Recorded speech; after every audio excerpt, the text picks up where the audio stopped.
By the time the third generator failed, Ethan Morales knew somebody had lied. The storm outside was tearing Ohio apart, rain slamming sideways against the hospital windows, but the real terror was inside. ICU monitors went black one by one, the steady beeping that meant still alive dropping into a suffocating silence. Nurses shouted for flashlights. A baby started screaming somewhere down the hall. Someone tripped and hit the floor hard.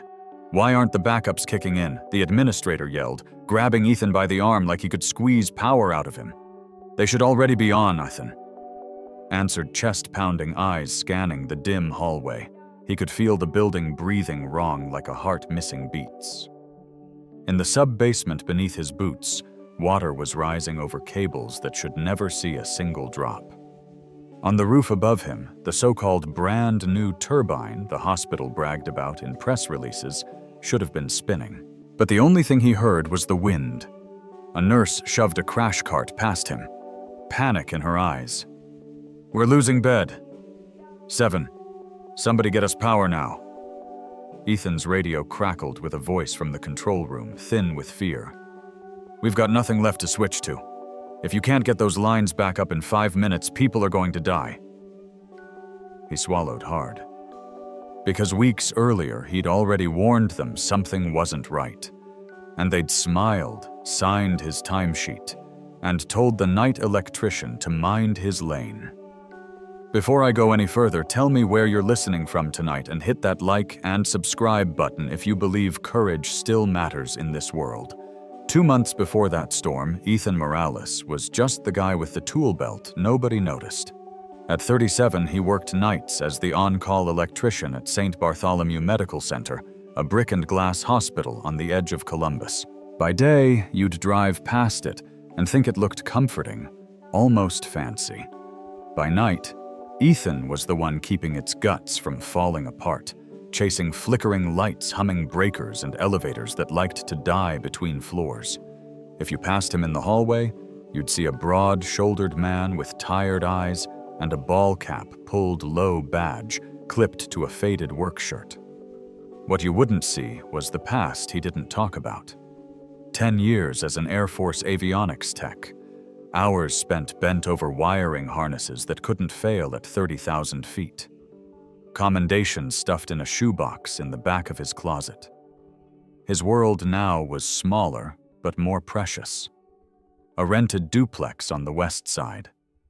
A second-hand pickup that always smelled like coffee. And a 7-year-old boy named Miguel, who slept with a baseball glove under his pillow and believed his dad could fix anything. On good nights, Ethan's shift started with dropping Miguel at his sister's house. They'd do homework at her kitchen table while Ethan grabbed a quick bite. Then he'd drive across town to clock in at 11. On bad nights when babysitting fell through, and the overtime list was too long to say no, Miguel would sit in the hospital break room with a blanket and a stack of comic books waving at nurses who slipped him extra pudding cups. Money was always tight. His wife's medical bills had chewed through their savings before cancer took her. The hospital paycheck kept the lights on, but barely. Still, Ethan didn't cheat, hours didn't cut corners. You don't play games with safety, not when machines and lives are wired to the same wall. He'd liked the place at first. The night crew was a different breed, quieter, rougher around the edges, but decent. Nurses who shared cold pizza with him at 3 a.m. Respiratory therapists who joked about marrying their coffee machines. Orderlies who called him Sparky and meant it kindly. The higher up you went, though, the colder it got. New CEO, new slogans, slick fundraising videos talking about cutting-edge upgrades and state-of-the-art emergency power systems. Ethan saw the posters in the lobby every night, glossy images of a sleek rooftop turbine and rows of modern generators humming in a spotless room. Funny thing was, he'd never seen that room. The first hint that something was wrong came on a Tuesday, just after midnight. A routine test. He was ordered to cycle the backup systems so they could show donors everything was functioning perfectly at a tour later that week. Except when he threw the transfer switch, there was a shudder through the building he did not like. The lights dimmed harder than they should have. One section of the ER went dark for a full 3 seconds. Those new generators pulling more load than advertised, he muttered to himself, watching the readouts spike in ways that didn't match the specs. Later in the basement, tracing wiring with a flashlight, he found the first piece of truth he couldn't unsee. An empty concrete pad where one of the installed units was supposed to be. Conduit capped off. Labels slapped on like makeup over a bruise. On the clipboard, the paperwork said, "Operational." In front of him, there was nothing at all. Ethan stood there, in the humming half-light, one hand on cold steel, a bad feeling crawling up his spine. This wasn't a mistake. This was a choice. And if someone was lying about the power that kept people alive, it meant sooner or later a night would come when the storm outside wouldn't be the real danger. Ethan didn't sleep the morning after he found the empty concrete pad. He lay in bed, staring at the ceiling, replaying every anomaly from the past 3 months, flickers in the pediatric wing, unexplained voltage dips, an elevator stall that nearly trapped a patient on oxygen. 1 failure was coincidence. 2 was equipment fatigue. But this was a system pretending to work. And whoever was pretending had money influence and something to gain from cutting corners. By noon, he was dressed again, dark jeans and a hooded jacket, heading back to the hospital long before his shift. He told the front desk he was just picking up a screwdriver he'd left behind. They didn't question him. Nobody questioned the electrician. Nobody looked at him long enough to wonder why he walked the halls with the kind of purpose usually reserved for surgeons. He stopped by the break room to check the testing schedule clipped to the bulletin board. In sharp black ink, someone had added a new procedure: demonstration for Board of Trustees. Thursday, 10 a.m., emergency systems live test. His stomach tightened. A live test would mean cutting the main feed, forcing the entire hospital onto backup power for several minutes. He knew exactly what would happen if the system was as hollow as he suspected. People could die. Footsteps approached, clicking confident, the rhythm of someone used to being listened to.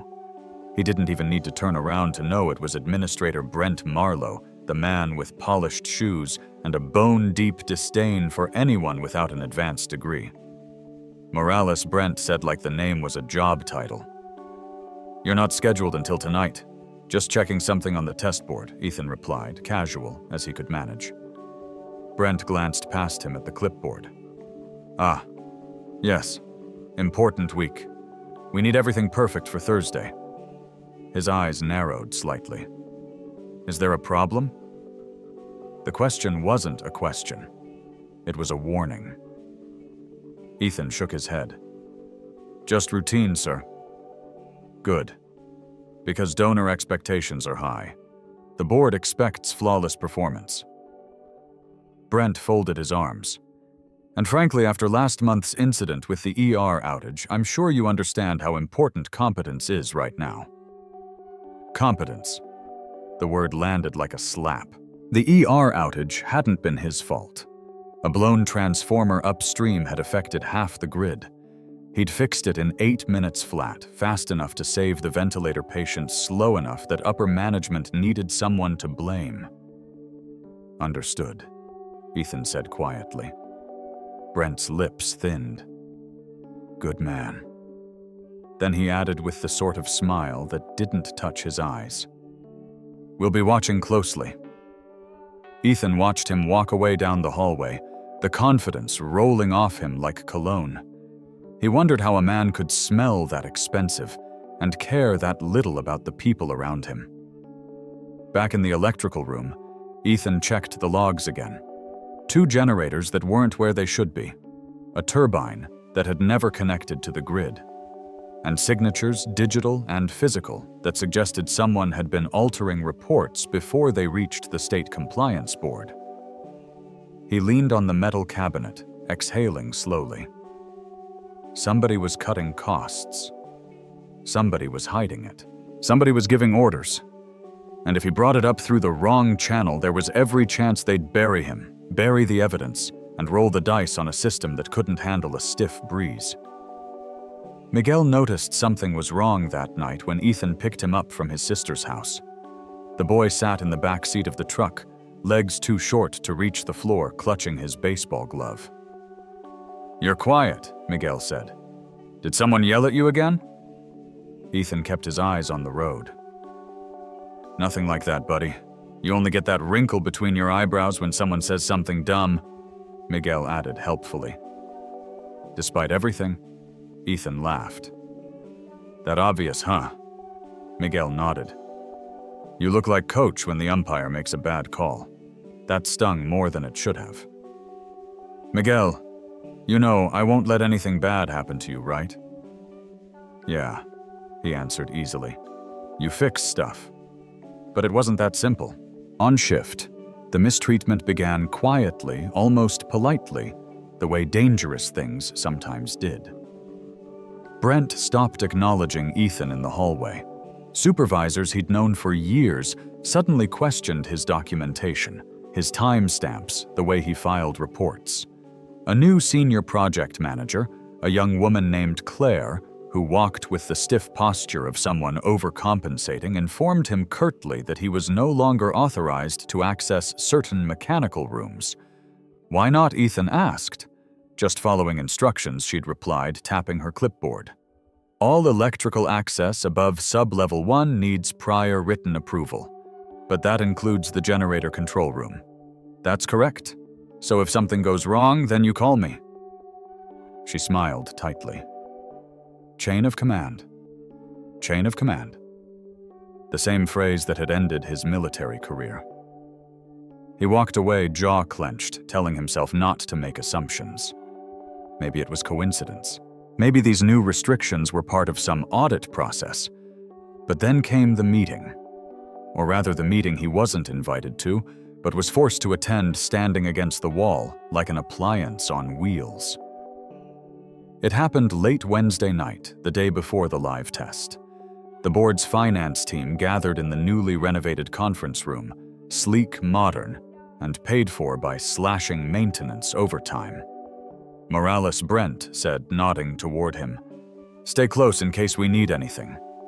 Nobody looked at him, except when someone wanted the thermostat adjusted or a power strip plugged in. The conversation was quiet, sanitized, wrapped in corporate language, but Ethan heard the truth beneath it. The turbine initiative was expensive, but optics are strong. We only need the systems operational long enough for the demonstration. State compliance will renew without an on-site inspection. If the numbers look right, we don't need to worry about the rest. Ethan felt cold all over.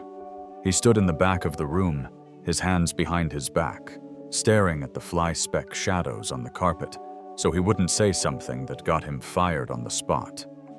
He had always believed the hospital was a place built on trust. If you couldn't trust the people running it, how could anyone trust the care inside? When the meeting ended, Brent approached him with a faux-friendly tone. "Morales, we'll need you sharp tomorrow. No surprises, no disruptions, and stick to your script. Let engineering handle anything that's, well, beyond your pay grade." Ethan nodded once. Script, pay grade, surprises. He walked out of the conference room with his hands shaking. By 4 a.m., he was in the sub-basement again, alone. The concrete smelled like damp earth and old metal. He paced between the generators, 2 functional, 1 empty pad, like a missing tooth, and felt the weight of the whole building pressing down through the floors. He didn't know who to trust, and the clock was ticking. When he got home that morning, Miguel was awake, dressed for school, half asleep on the couch. "You look tired," the boy mumbled. Ethan knelt beside him, pushing a curl off his forehead. Just a long shift. Is the hospital broken? Ethan froze. Why do you ask that? You always look like that when something big needs fixing. He swallowed hard. It's complicated. I can help, Miguel said seriously. I'm good at holding the flashlight. Ethan pulled him into his chest. You already help more than you know. He dropped Miguel off at school, and for the first time in years, he lingered in the parking lot watching him walk inside. Something twisted in his gut, because if tomorrow went badly, if the system failed during the test, if someone panicked and threw blame wildly, he knew exactly who would be an easy target. Night came. His shift started. The live demonstration was less than 12 hours away. As he walked through the lobby, he caught two nurses whispering. Something about budget cuts, something about layoffs if donors pulled funding. They quieted when he passed, offering tired smiles. He didn't want to worry them. He didn't want to worry anyone. But when he reached the elevator bank, Claire was waiting for him with her arms crossed. Morales, she barked. I've been looking for you. Your access card failed at the sub-basement entrance. Again. My access card was disabled, Ethan replied evenly. Then you should have filed a request, she said. I did. Well, she said with a tight, dismissive laugh. I didn't see anything. Maybe you're forgetting things. He stared at her. Not angry, just tired. I don't forget, he said quietly. Her expression flickered, irritated by something she didn't understand. That test tomorrow, she said, tilting her head. Don't be the weak link. He didn't answer. He couldn't. He finished the shift feeling like a man walking deeper into a tunnel with the lights flickering behind him. At sunrise, when he clocked out, a text from his sister was waiting on his phone. Miguel told me he's worried. Are you okay? He stared at the screen for a long moment, thumb hovering over the keyboard. Before he could type, the overhead speakers crackled to life with an announcement. All staff involved in the emergency demonstration, please report to the auditorium at 11 a.m. Mandatory, mandatory. The word echoed through him like a warning bell. By the time he stepped outside into the pale morning light, he knew the truth. Whatever happened next wasn't going to be a test. It was going to be the breaking point. The auditorium lights buzzed faintly overhead, a low electrical whine that crawled down the back of Ethan's neck. Rows of staff members, nurses, techs, residents rubbing sleep from their eyes filled the chairs in tense silence. Administrators stood near the stage in polished suits, rehearsing their smiles for the donor live stream later that morning. Ethan stood in the far left aisle tool belt, hanging heavy at his hip, feeling like a man who'd wandered into the wrong century. Every instinct in him screamed that this was all wrong. A live test on a weekday morning with patient wings full and half the staff already stretched thin wasn't just reckless. It was dangerous in a way that had teeth. Brent strode to the podium, tapping the mic with a flourish. Thank you all for attending, he said. Today's demonstration will highlight the hospital's cutting-edge emergency power upgrades. This will be streamed to our board of trustees and primary donors. Please remain calm when we initiate the power transfer. Everything is fully controlled. Ethan's jaw flexed. Controlled. They were standing on a house of cards built with missing generators, falsified inspection forms, and a turbine that never worked a single day in its glossy, overpriced life. He glanced toward the side door, half expecting someone to stop this madness. No one did. Then the lights flickered. Once. Twice. A soft ripple of unease moved through the room.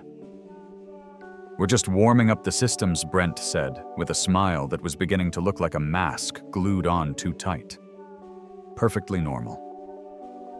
Ethan's hand tightened around the strap of his tool belt. This wasn't warm-up behavior. This was load instability. His radio crackled. "Sparky, you there?" It was Dale, the night shift boiler tech who'd just clocked out an hour earlier.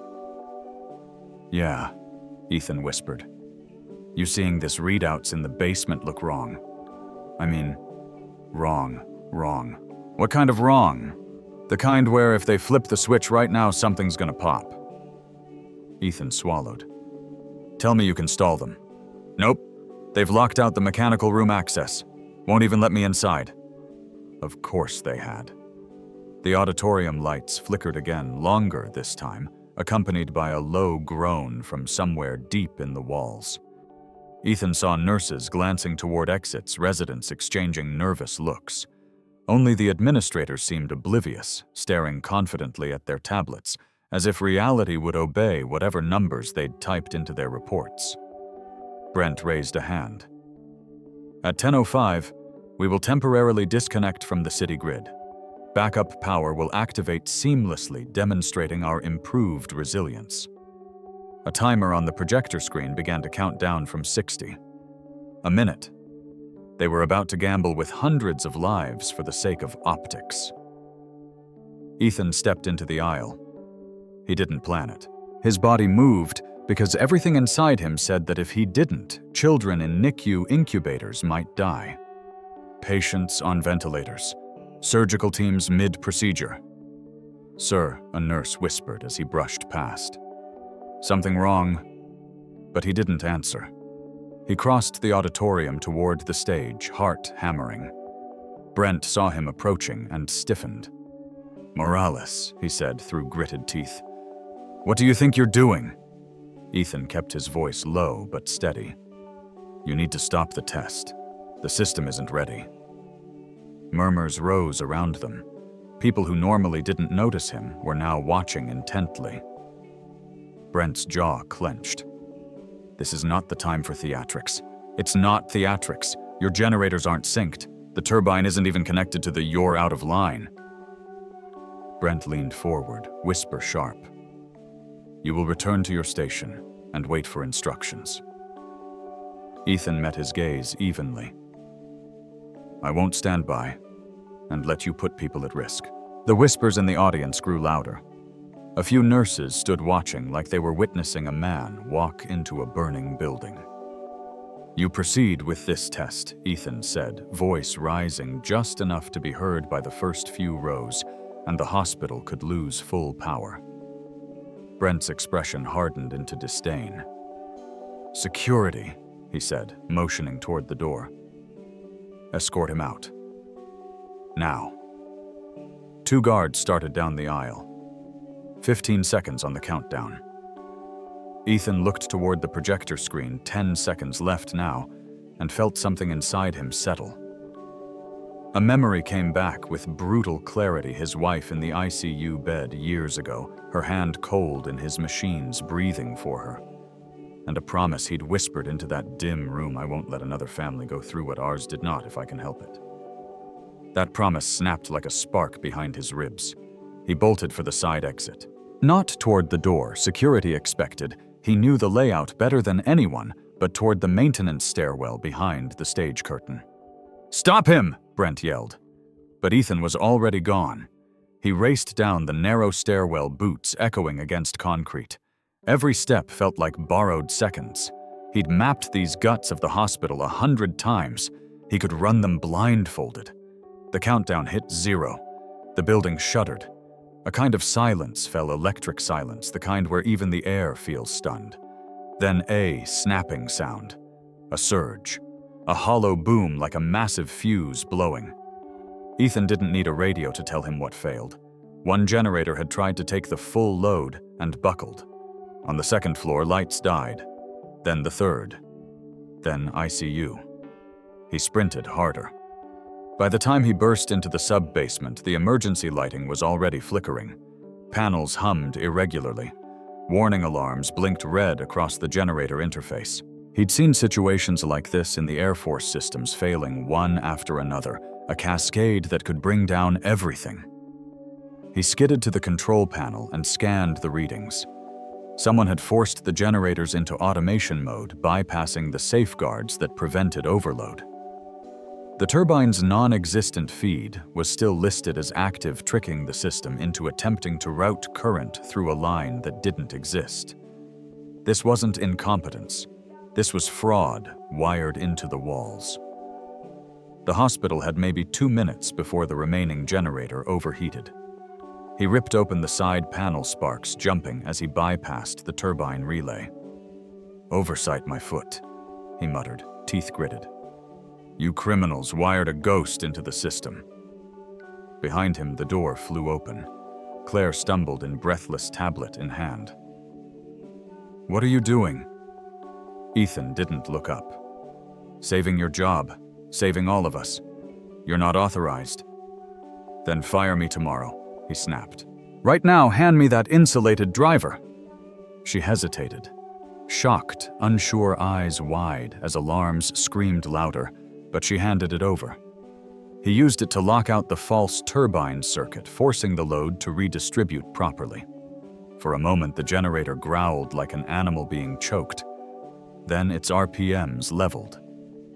Lights across the board steadied. The building stopped groaning. Monitors upstairs flickered back to life. Breath rushed out of Ethan in a long exhale. They weren't safe yet, but the freefall had stopped. Claire whispered, "I didn't know it was this bad." "You weren't supposed to," Ethan said softly. Nobody was. And then he heard footsteps thundering down the stairwell. Security, administrators, people who only moments ago had dismissed him like gum stuck to their shoe. Brent was in the lead, face flushed, voice booming. "Morales, what have you done?" He froze when he saw the stabilized control panel. Behind him, nurses and technicians who'd followed out of fear or curiosity stared with dawning realization. The electrician everyone ignored had just kept the hospital from going dark. One respiratory therapist whispered, "He saved the vent units." Another murmured, if the power had stayed out 5 more minutes. Ethan wasn't listening.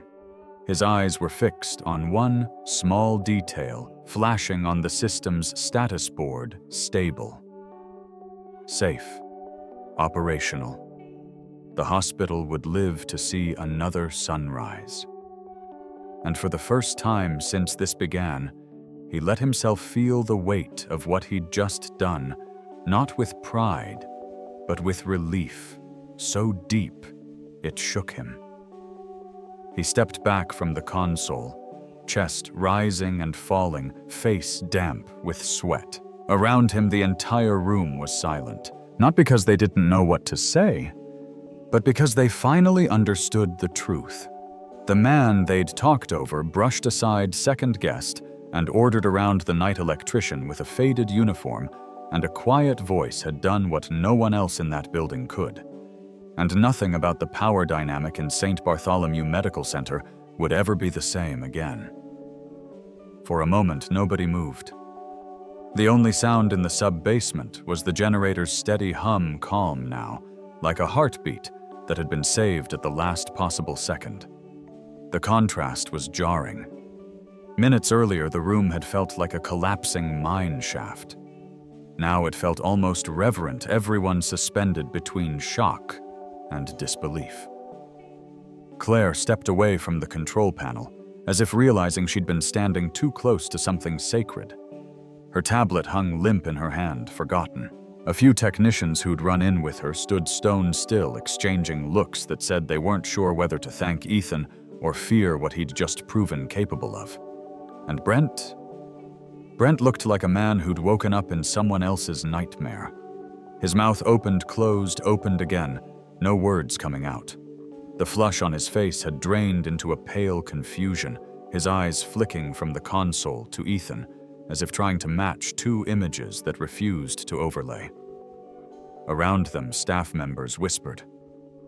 How did he know what to do? He bypassed the turbine relay. I didn't even know that was possible. He saved half the ICU. A janitor couldn't do that. He's not a janitor. He's something else.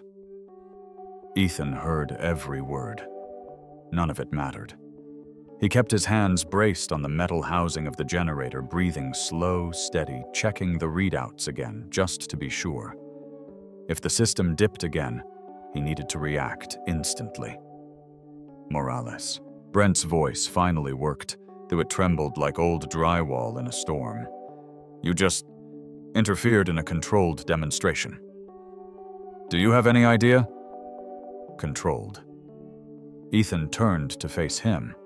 His voice wasn't loud, but something in the room shifted as soon as he spoke. The kind of shift that happens when people realize a line has been crossed and can't be uncrossed. If I hadn't interfered, we'd be dragging patients out of dark rooms right now. You staged a public test with equipment that couldn't handle half its rated load. Brent straightened his suit jacket. That's a serious accusation. It's not an accusation, Ethan said quietly. It's what happened. Claire swallowed hard. Brent, he's right. I saw the diagnostics. The turbine feed was falsified. The entire room bristled. Claire wasn't known for admitting anything, let alone siding with someone below her pay grade. What diagnostics? Brent demanded. Claire hesitated, and her hesitation was its own confession. The technicians murmured again. A few took steps away from Brent. Ethan wasn't looking at any of them now. He was staring at a red indicator light in the corner of the control board, an alarm that shouldn't have been lit at all unless someone had manually overridden the safety lockouts the night before. Someone had been tampering, and recently. Who else has access to this room? Ethan asked. His voice was low level, but it rippled through the crowd like a draft of cold air. Silence. No one volunteered an answer. Not Brent. Not the systems manager. Not the facilities supervisor.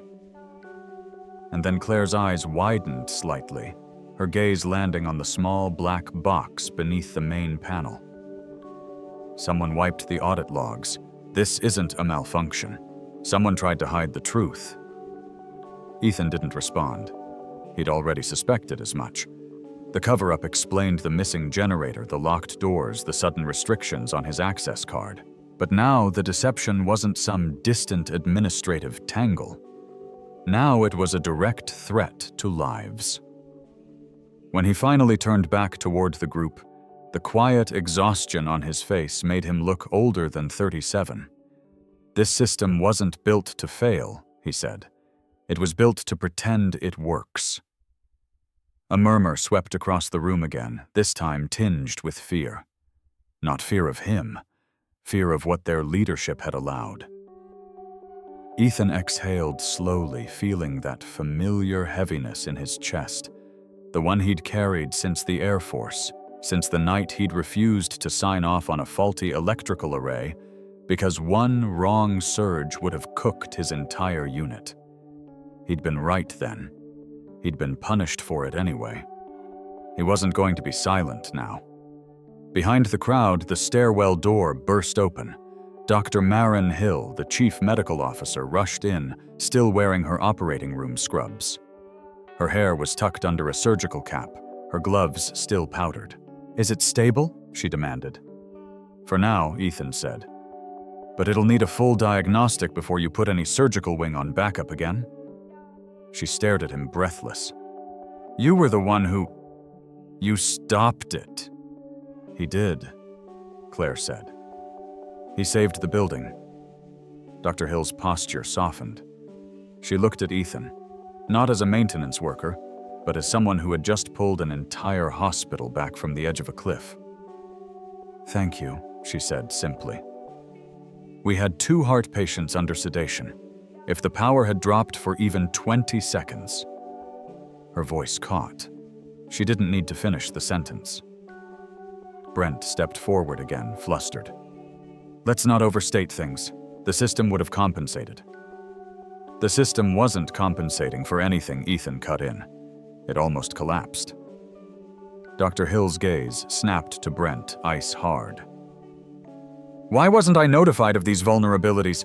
Brent sputtered. "It wasn't an issue that—" But Dr. Hill wasn't listening. She was looking at Ethan again, really looking. "You've done this before," she said softly. "You knew exactly what to do. That wasn't guesswork." The room stilled as the question hung there. Ethan could have shrugged, could have downplayed it like he always did, could have said he got lucky. But he was tired of hiding. "I spent 10 years as an avionics electrical tech," he said quietly. "Aircraft systems, backup arrays, fail-safes. If something went dark in the air, you didn't get a second chance. Lives depended on your hands being steady." He didn't say more. He didn't have to. The words hit the room like a slow, sinking realization. The night electrician everyone overlooked had been carrying the experience and calm of a military systems expert all along. Dr. Hill looked stunned. Claire looked embarrassed. The technicians looked relieved. And Brent looked terrified. "Why wasn't this on your HR file?" Brent snapped. "Because nobody asked," Ethan replied, "and because I applied for the job you were willing to give me. Not the one you never imagined I could do." A sharp shame rippled through the administrators. They knew they'd dismissed him, demeaned him, trusted their assumptions more than the man who kept their lights on. For the first time since stepping into the basement, Ethan saw the shift respect replacing dismissal, gratitude replacing irritation. Even the security guards at the door lowered their stance, their earlier orders forgotten. Dr. Hill stepped forward. "Ethan, I want you in the command room upstairs. Now. We need someone who understands both the electrical system and the stakes." Brent's jaw dropped. "Marin, you can't be serious. He bypassed protocol. He tampered. He saved patients." Dr. Hill snapped. "And you nearly killed them." The room fell silent again. Brent opened his mouth, but whatever argument he'd prepared wilted under the weight of a dozen stares. The tables had turned fully and irreversibly. Claire stepped beside Ethan. "I'll take you up there," she said. Her tone held something new, something closer to respect. "They'll need your expertise." He nodded once. Not triumphantly, not angrily, just with a quiet steadiness that said he would go where he was needed, because people's lives were still in the balance. As they made their way toward the stairwell, Dr. Hill called after him. "Ethan, once this situation stabilizes, I want to talk about a new position. Something permanent. Something fitting your skill set." He paused at the door. The room watched him waiting. "What kind of position?" he asked. "Director of Electrical Safety and Infrastructure," she replied. "Reporting directly to me." A ripple moved through the people, gathered surprise, approval, even pride. Brent turned sheet white. Ethan didn't answer right away. His mind flickered to Miguel, his son, sitting in a classroom right now, blissfully unaware that his father had spent the morning fighting a war nobody else could see. A war Ethan had won, but at a cost he didn't yet know. He looked at Dr. Hill, at Claire, at the room full of people who finally saw him clearly. "I'll help stabilize the hospital first," he said. "Then we'll talk about anything else." And he meant it. Lives first, titles later. Dr. Hill nodded, her expression softening.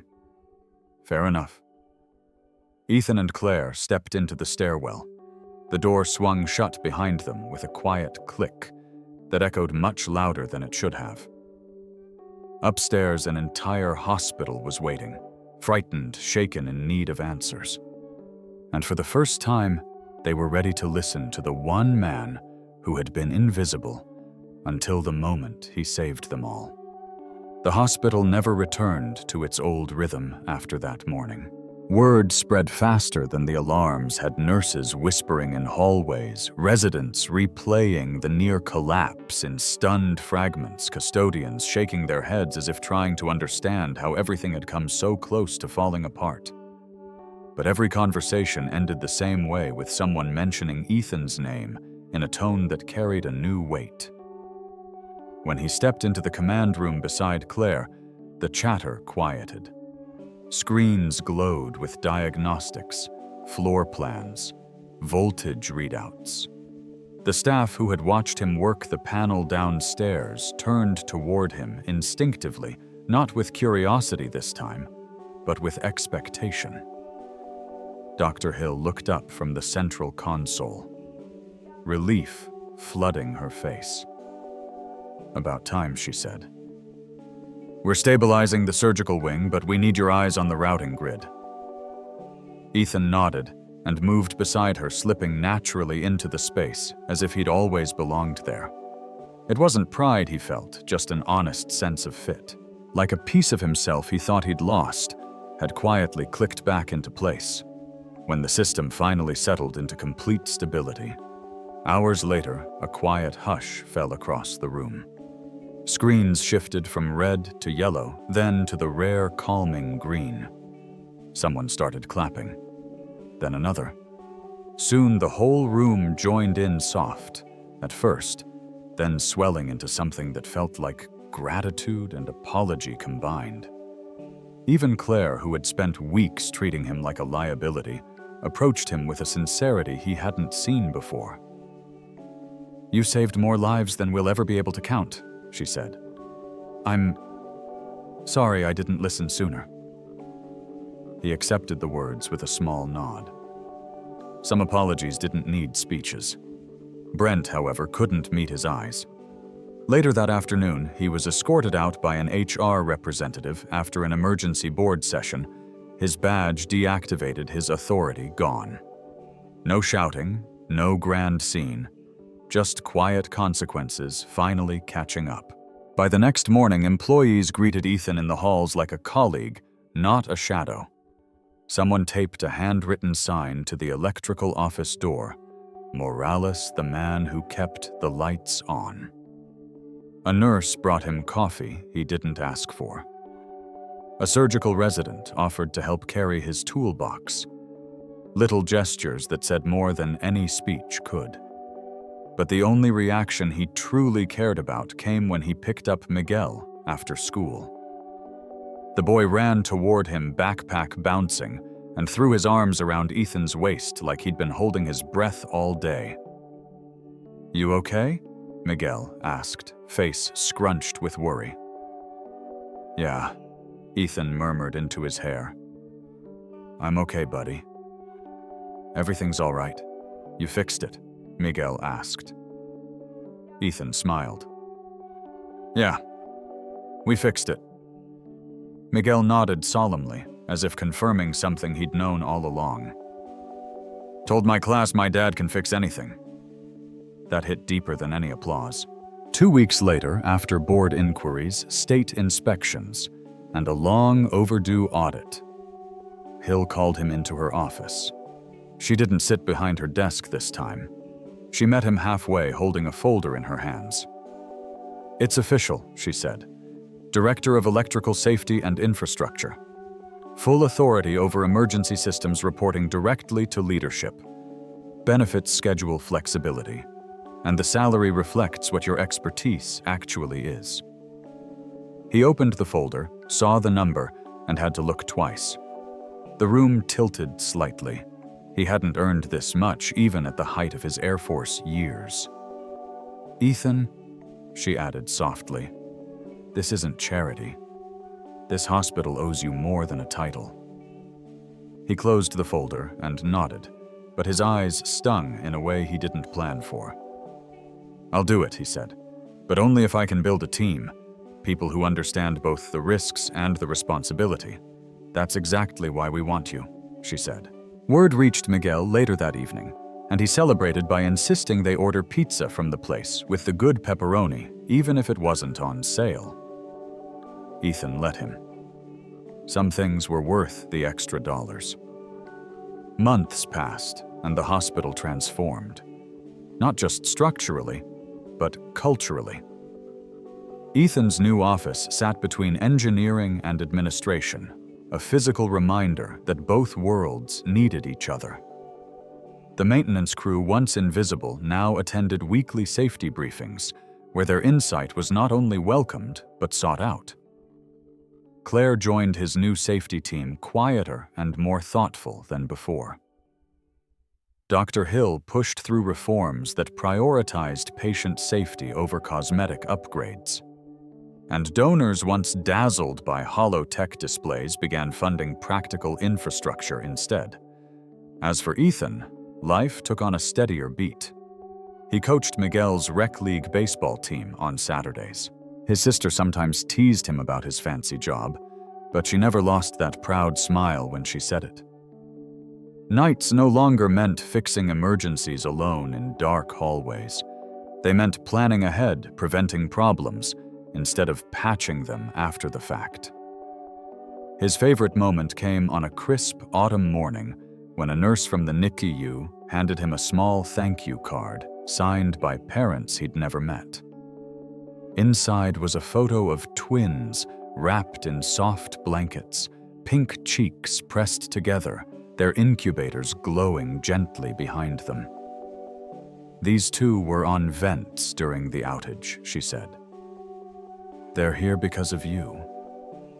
He carried that photo in his wallet after that. By winter, the hospital had emerged from the crisis stronger than before. Trust rebuilt. Systems rebuilt. A culture rebuilt around respect for the people who kept everything running. And every now and then, when he walked the halls, someone would stop him just to say, "Thank you." Not loudly, not theatrically, but with the kind of quiet sincerity that means something. On a snowy morning near year's end, he and Miguel walked into the hospital lobby for a holiday volunteer shift. The tree lights reflected off the polished floor. Volunteers gathered gifts for families who couldn't afford them. Hot cocoa steamed from a cart by the door. Claire spotted them and waved, handing Miguel a Santa hat almost too big for his head. "Hey, Morales," she said. "We're setting up the toy table. Your assistant here ready for duty." Miguel grinned. "I'm in charge of the action figures." Ethan laughed. "He takes that role very seriously." As Miguel ran ahead, Claire looked at Ethan with a quiet warmth. "You know, this place feels different now. Safer, steadier." "People did that," Ethan replied. "Not me." Claire shook her head. "People followed your lead." "That's different." He didn't argue. Sometimes letting someone believe in you was its own kind of courage. Later, as he watched Miguel hand a toy truck to a shy little boy, Ethan felt something settle inside him, a peace he hadn't known he was missing. His life wasn't perfect. It wasn't spotless. But it was real, grounded, meaningful. And as snow drifted outside the lobby windows, he understood something simple and true. A person doesn't become a hero because they want to. They become one because a moment arrives that demands honesty, bravery, and heart, and they choose to step forward. Sometimes in a dark basement, sometimes in front of a frightened crowd, sometimes in the quiet choices that come after. But always, he thought, always with the same goal, to keep the light on for someone who needs it.